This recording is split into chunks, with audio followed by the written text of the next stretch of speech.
book of Bereishit, the entire book of Bereishit, Genesis, 1/5 of the Torah, only has 3 mitzvahs, and one of them is repeated later.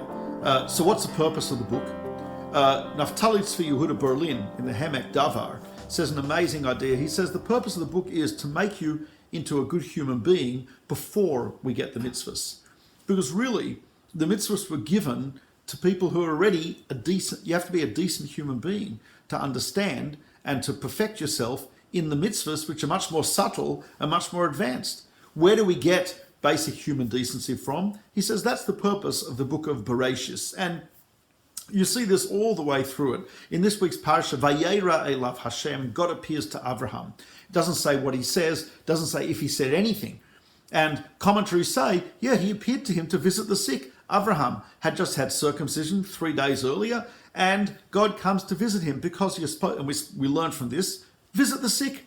Even if he doesn't say anything, even if you don't have anything positive to contribute, just being there is helpful. Amazing thing. And then it goes on to say, where did he visit him? Elonei Mamre, in the fields of Mamre, the plains of Mamre. And it's interesting that it identifies the plains that God appears to Abraham in, the area, as belonging to Mamre. Mamre was one of the friends of Abraham. And the Rashi again tells us he consulted him. Rashi says that Abraham consulted his friends, Aner, Eshkol, and Mamre, about bris milah. And many commentaries say, what do you mean consulted them? God told him to do it. What do you mean he consulted them? One of the explanations the Maharal gives, he says basic human decency.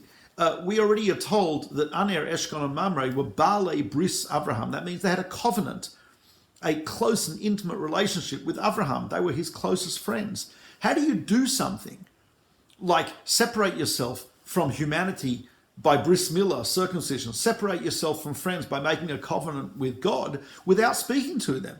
Basic human decency requires that you speak to them. So Abraham spoke to his friends. Mamre was into this. He said, yes, covenant with God, important thing, your purpose in the world, etc. And hence his name is mentioned as the place where God speaks to Abraham, God visits Abraham. But again, it's teaching us a basic rule in human decency. You've got a close friend, you've got whoever you're closest to. How do you do something important, major, without speaking to them?